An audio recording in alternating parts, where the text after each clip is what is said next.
श्री स्वामी समर्थ सगळ्यांना। अक्षय तृतीया 2025 या विषयीचा आजचा व्हिडिओ असणार आहे। अक्षय तृतीयाला आपण घरामध्ये काय गोष्टी आणू शकतो की जेणेकरून आपल्याला त्याचा खूप चांगला वास्तुप्रमाणे त्याचा फायदा होईल। अक्षय तृतीयाला एवढं महत्त्व हिंदू धर्मामध्ये का आहे आणि अक्षय तृतीयाला सोनं का खरेदी करतात आणि ज्यांना हे सोन्याचे अवाढव्य भाव वाढलेले असल्यामुळं ज्यांना सोनं खरेदी करणं शक्य नाही त्यांनी अक्षय तृतीयाला कोणत्या गोष्टी खरेदी केल्या तर त्याचं सोन्या इतकंच फळ मिळतं, त्या कोणत्या गोष्टी आहेत त्या आपण आजच्या व्हिडिओमध्ये बघूया। तत्पूर्वी अक्षय तृतीया यंदा 29 एप्रिल का 30 एप्रिल याविषयी बऱ्याच जणांचा संभ्रम आहे, तर अक्षय तृतीयेबद्दल आधी थोडक्यात माहिती आपण जाणून घेऊया। अक्षय तृतीयेचा दिवस बघा हा आपल्या 3.5 मुहूर्तांपैकी एक मुहूर्त आहे। या दिवशी सोनं, चांदी, घर, कार यांसारख्या अनेक गोष्टी खरेदी करण्यासाठी शुभ हा दिवस मानला जातो। तर अक्षय तृतीयेला कायम आपण अक्षय तृतीयेला हिंदू धर्मामध्ये खास महत्त्व आहे। या दिवशी आपण माता लक्ष्मीची पूजा करणं सुद्धा खूप महत्त्वाचं मानलं गेलं आहे। यामुळे घरामध्ये सुख आणि समृद्धी लाभते। या दिवशी कुठलंही नवीन काम सुरू करणं हे अत्यंतच शुभ मानलं गेलेलं आहे। यंदा अक्षय तृतीया ही 30 एप्रिल रोजी असणार आहे, बुधवार रोजी असणार आहे।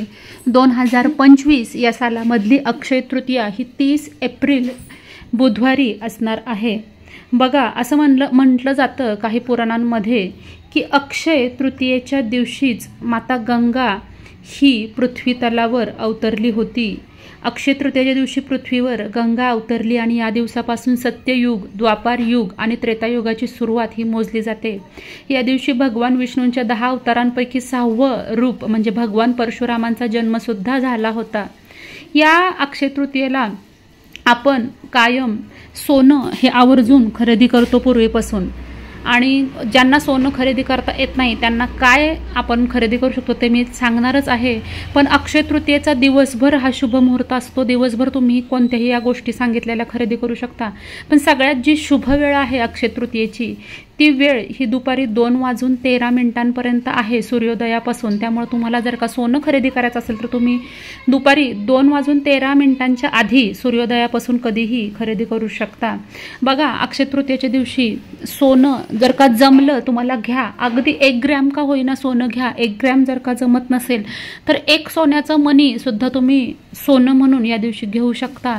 अगदी 1 मणी तुम्हाला 600 ते 700 रुपयेपर्यंत मिळू शकतो। लहान मोठा आकाराप्रमाणे तुम्ही मणी हा घेऊ शकता।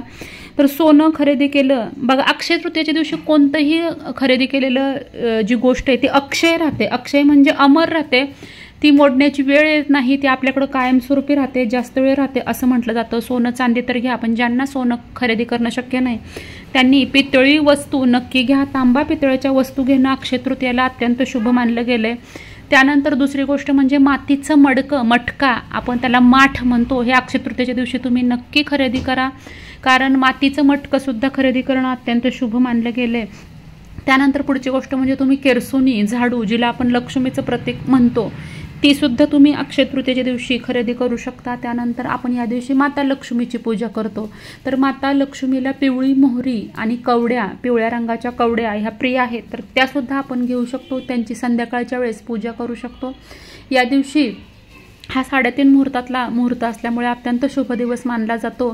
त्यामुळं संध्याकाळी आपल्याला उंबऱ्यावर हळदीचं लेपन उंबरठ्यावर तुम्ही करू शकता, त्यामुळे अतिशय पॉझिटिव्ह एनर्जी या दिवशी आपल्या घरामध्ये येत असते।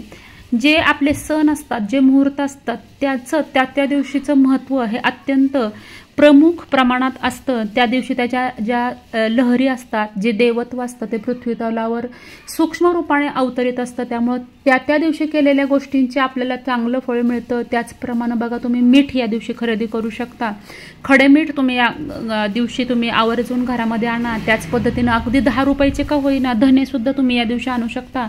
धनलक्ष्मी अष्टलक्ष्मींपैकी धन आहे, आपण लक्ष्मीचं प्रतीक मानलं जातो। मीठ हे लक्ष्मीचं प्रतीक मानलेलं गेलेलं आहे।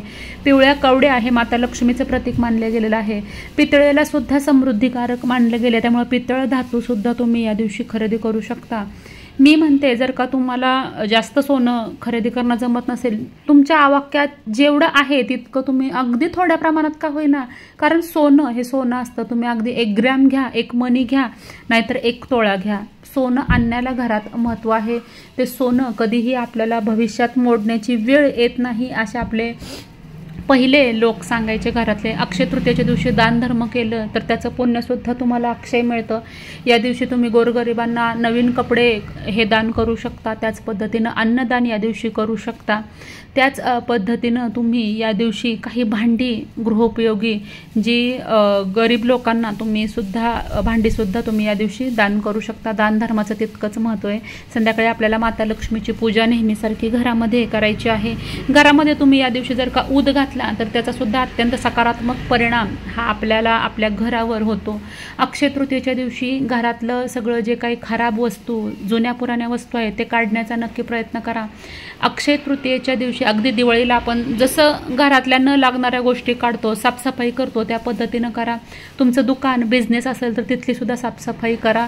जुन्या चपला, तुटक्या चपला, बंद पडलेल्या इलेक्ट्रिक गोष्टी, तुटक्या चपला, न लागणारे कपडे, जुने पुराणे फाटके कपडे, भंगार सामान, घरातल्या मोडक्या वस्तू ज्या की आपल्या घरामध्ये अडगळं निर्माण करतात आणि आपल्या घराच्या प्रगतीमध्ये बाधा आणतात, तर अशा वस्तू आपल्याला अक्षय तृतीयेच्या आधी घरातून बाहेर काढायच्या आहेत. तर अक्षय तृतीयेची ही माहिती तुम्हाला कशी वाटली नक्की कमेंट सेक्शनमध्ये सांगा. व्हिडिओ आवडल्यास व्हिडिओला लाईक करायला विसरू नका. चॅनलला अजूनपर्यंत तुम्ही सबस्क्राईब केलं नसेल तर प्लीज चॅनलला सबस्क्राईब करा. लवकरच भेटूया नवीन व्हिडिओमध्ये आणि नवीन माहितीसोबत. तोपर्यंत माझ्याकडून सगळ्यांना श्री स्वामी समर्थ.